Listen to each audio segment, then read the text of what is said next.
Hello, কি পরিস্থিতি সবার? বিদেশি বাঙালি জীবনের আরেকটি ব্লগ নিয়ে চলে এসেছি তোমাদের কাছে। আজকের ব্লগটা আমি শুরু করলাম এই লিউইস্টন কুইন্সটন ব্রিজ দিয়েই। আমেরিকাতে এখন সময়টা দুপুর 3টে। এখন আমরা যাচ্ছি মেড অফ দ্য মিস্টে, অর্থাৎ মেইন নায়াগ্রা ফলসের একদম ঠিক তলায়। আর এই যে আমরা মেড অফ দ্য মিস্টের টাওয়ার থেকে লিফটে উঠে পড়েছি। এই লিফটে চড়েই নিচে নেমে যেতে হবে, তারপর আমরা নেব নায়াগ্রা ফলসের বোট রাইড।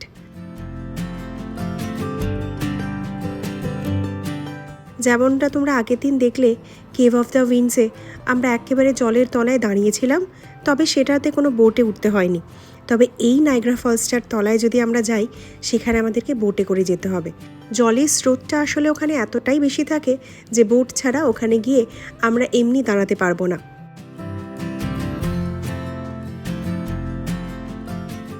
আমাদের টিকিটটা আমরা অনলাইনেই কেটে নিয়েছিলাম। টিকিটটা ওনাকে দেখাতে হলো, তারপরে উনি আমাদেরকে ভেতরে যাওয়ার পারমিশন দিলেন। আর যেহেতু আবারও ফলসের নিচে যাচ্ছি, তাই ভেজার হাত থেকে বাঁচার জন্য আমাদেরকে এখানেও একটা রেনকোট দিয়েছে।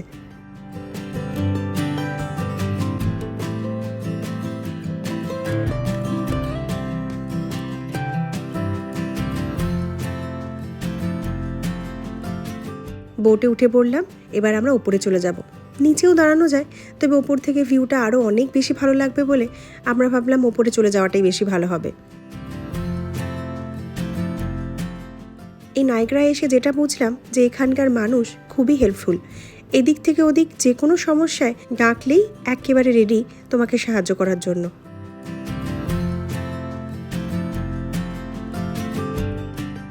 ওই দেখো, ওখানে লোকটি ওনার সাথে ওনার পোষ্যটিকেও নিয়ে এসেছে। এর মানুষ নিজের পোষ্যটিকে একেবারে নিজের কাছের মানুষের মতন ভালোবাসে, তাই এই দেশে কম বেশি সব জায়গাতেই পোষ্য নিয়ে যাওয়ার সম্পূর্ণ অধিকার রয়েছে।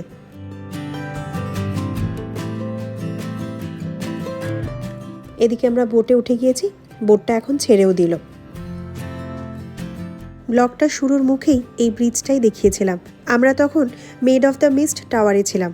একদম উপর থেকে এই ব্রিজটাই দেখা যাচ্ছিল। এই ব্রিজটা করেই যেমনটা তুমি ইউএস থেকে কানাডায় যেতে পারবে, তেমনটা কানাডা থেকে ইউএসএতেও আসতে পারবে। মোট কথা তুমি ইউএসএ থেকে বর্ডার ক্রস করে কানাডায় ঢুকতে পারবে, তেমনটাই কানাডার থেকেও সম্ভব। ব্রিজটায় কিন্তু প্রচুর গাড়ি চলছে, তার সাথে সাথে প্রচুর মানুষ হেঁটে চলেও বেড়াচ্ছে। এই বোটে যেতে যেতে তোমাদেরকে বলি এই বোট রাইডটায় আমাদের কত টাকা পড়লো। প্রাপ্তবয়স্কদের $28.25 করে পড়েছে, অর্থাৎ ইন্ডিয়ান রুপিতে 2300 টাকার ওপরে এক একজনের টিকিট। আর 6 থেকে 12 বছরের বাচ্চাদের $17.75 করে পড়েছে, অর্থাৎ ভারতীয় টাকায় 1400 টাকার ওপরে। আর তার থেকে কম বয়সী বাচ্চাদের টিকিট কাটার কোনো প্রয়োজনই নেই। এখন আর কোনো কথা বলবো না, তোমরা আমার সাথে এই নায়াগ্রা ফলসটা অনুভব করো। In 1885, our boats evolved as single-stack steamboats, adventuring closer to Horseshoe Falls than any boat ever had before. In 1955, the first modern made-of-the-mist boat entered the river, made of steel and powered by twin diesel engines. We appreciate and enjoy the beauty of this natural wonder just as much as our thousands of yearly visitors. And we know we have a responsibility to help protect it. That's why we created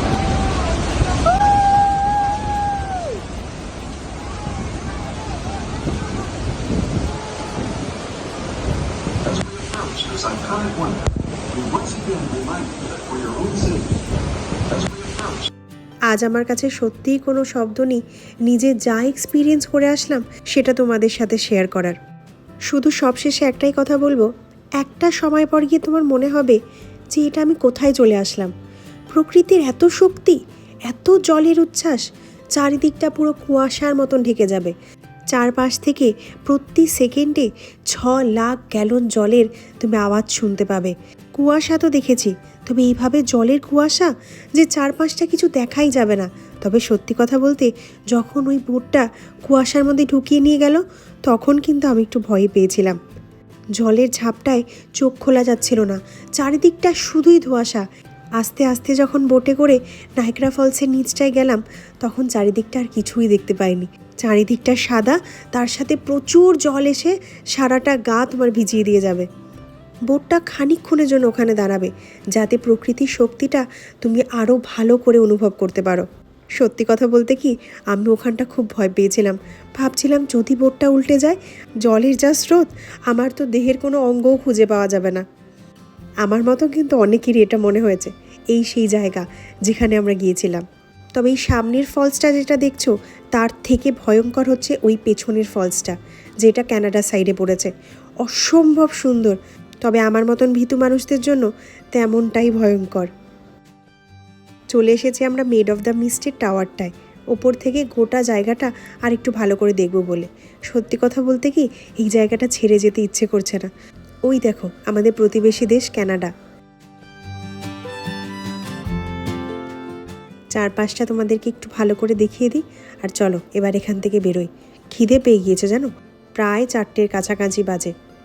ওই যেমনটা আমরা বোটে চড়ে আসলাম, ওই দেখো ক্যানাডার boat ওখান থেকে ছাড়বে, ঠিক আমাদেরকে যেই জায়গাটা নিয়ে গিয়েছিল ওনাদেরকেও ঠিক সেই জায়গা থেকে ঘুরিয়ে নিয়ে আসবে।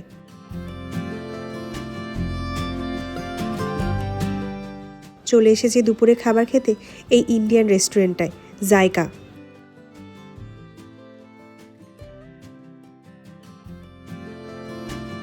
খাওয়া দাওয়া সেরে যেদিন নায়গ্রা ফলসের লাইট শো দেখতে এসেছিলাম, যেই জায়গাটা এসেছিলাম সেইখানে আবার চলে আসলাম।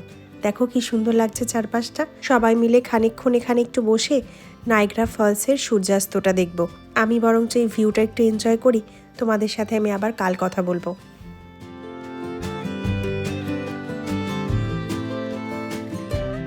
এই বাড়িটাই আমরা ভাড়া নিয়েছিলাম। চলে এসেছি আবার তোমাদের সাথে পরের দিন কথা বলতে। গতকাল একটু টায়ার্ড হয়ে গিয়েছিলাম, তাই আজ সকালে আবারও আসলাম তোমাদের সাথে কথা বলতে।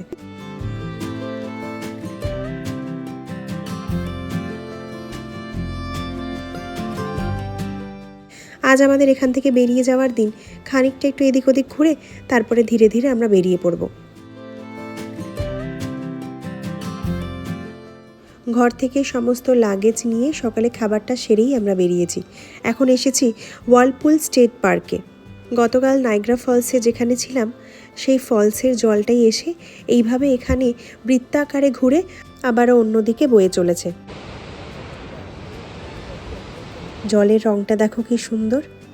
এই জায়গাটা খুব শান্ত, তবে পার্কটা আমরা আধা খোলা পেয়েছি, আধা মনে হয় কিছু একটা কাজবাজ চলছে তাই জন্য বন্ধ। কিন্তু যেইটুকুই খোলা পেয়েছি সেইটুকুতেই আমাদের মন প্রাণ ভরে যাচ্ছে। দুদিনের জন্য নায়গ্রা ঘুরতে আসলে তোমরা এই আশেপাশের 2-3টে জিনিস অবশ্যই কভার করে যেও। নায়গ্রা ফলসের সাথে সাথে এই জায়গাগুলোও কিন্তু অনেক বেশি সুন্দর।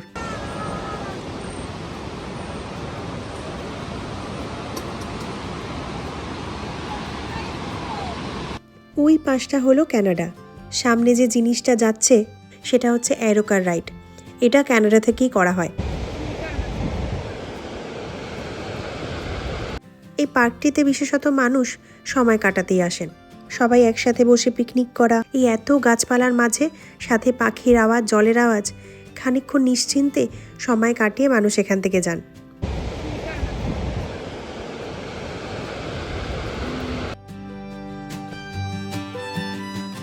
ওখান থেকে বেরিয়ে পড়লাম। এখন আমরা সোজা চলে যাচ্ছি ওল্ড ফোর্ট নায়গ্রা ঘুরতে। যেতে যেতে তোমাদের বলি, এই ওয়ার্লপুল পার্কটায় যেতে কিন্তু আমাদের কোনো টাকা বা টিকিটের প্রয়োজন হয়নি। সাথে পার্কিংও করেছিলাম, সেখানেও কোনো রকম টাকার প্রয়োজন হয়নি।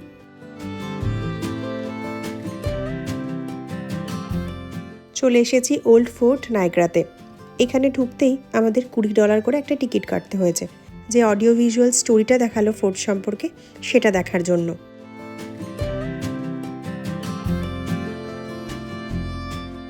ইনি ফোর্ট সম্পর্কিত এক একটা ইতিহাস আমাদেরকে বলছিলেন। খানিকটা শুনে আমরা একটু এগিয়ে আসলাম, কারণ আমাদের হাতে সময়টা কম।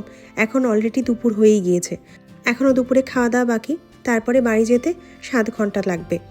তাই আমরা ফোর্টটা নিজেরা একটু ঘুরে নিচ্ছি, ঘুরে এখান থেকে বেরিয়ে পড়ব।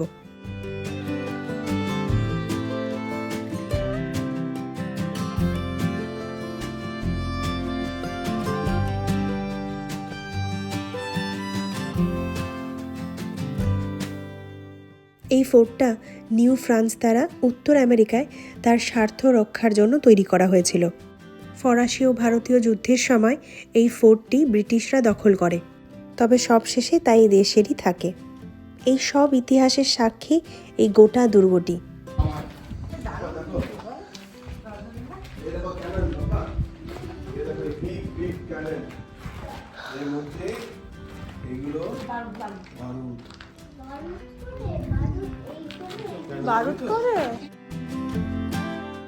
যারা ইতিহাস পড়তে ভালোবাসে বা যাদের ইতিহাসটা জানতে খুব ভালো লাগে, তাদের জন্য কিন্তু এটা খুব সুন্দর একটা জায়গা। অনেক ইতিহাসের সাক্ষী হবে তোমরা, তার সাথে সাথে জীবন্ত দেখতে পাবে সেই সময়ে ঘটে যাওয়া ঘটনাগুলো। কতটা জায়গা না? হ্যাঁ,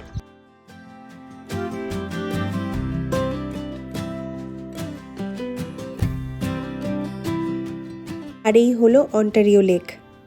উত্তর আমেরিকার 5টি গ্রেট লেকের মধ্যে এটি একটি।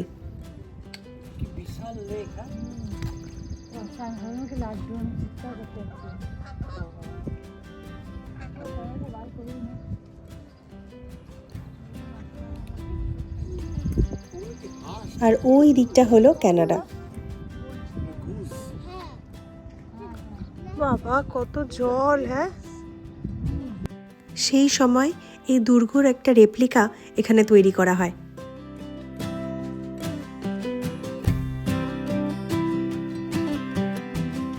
এবার আমরা এই ফোর্ট থেকে বেরিয়ে পড়লাম। এখন সোজা আমরা চলে এসেছি খাবার খেতে। দুপুরে খাবারটা খাবো, অনেকটা বেলা হয়ে গেল। বাচ্চা কাচ্চাও তো রয়েছে, ওদেরও বেশ খিদে পেয়েছে, আমাদেরও কিন্তু ভালোই খিদে পেয়েছে। হাতের কাছে এই আমেরিকান রেস্টুরেন্টটা পেয়েছি, তাই এখানেই আমরা দুপুরে খাবারটা সেরে নেব। এখনও আমরা রয়েছি নায়াগ্রা ফলসেই, তবে খাবারটা শেষ করেই আমরা বেরিয়ে পড়ব। একটু ফ্রেঞ্চ ফ্রাইস, ফিশ ফ্রাই, তার সাথে অ্যাপেল জুস খেয়েই বেরিয়ে পড়লাম ওখান থেকে। এখন আমরা সোজা রওনা দিচ্ছি বাড়ির উদ্দেশ্যে। দুদিন ধরে ঘুরে বেড়াচ্ছি, কিন্তু ক্লান্তিক যতটা না লাগছে তার থেকে বেশি কষ্ট হচ্ছে নায়াগ্রা ফলসটা ছেড়ে আসতে। আমার তো ভীষণ পছন্দ হয়েছে জায়গাটা। আরেকবার যদি সুযোগ পাওয়া যায়, আমি আরেকবার এসে ঘুরে যাব।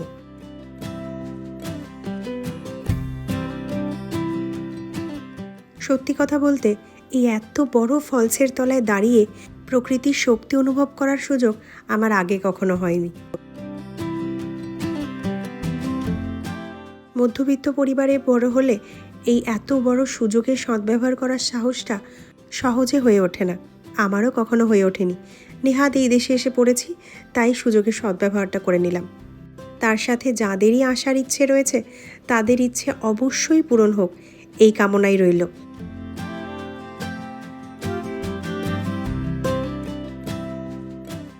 গুগলের সময় অনুযায়ী বাড়ি পৌঁছতে বেজে যাবে রাত 11:30। এখন ভাবছি একটা লম্বা ঘুম দেব, আর ব্লগটাও আমি এখানেই শেষ করব। আমি তাহলে আমার ব্লগটা আজ এখানেই শেষ করি। আমার ব্লগ যদি তোমাদের ভালো লেগে থাকে তাহলে লাইক, শেয়ার এবং সাবস্ক্রাইব করো, এবং আমাকে যদি কিছু বলতে চাও অবশ্যই কমেন্ট করে জানিও। ধন্যবাদ।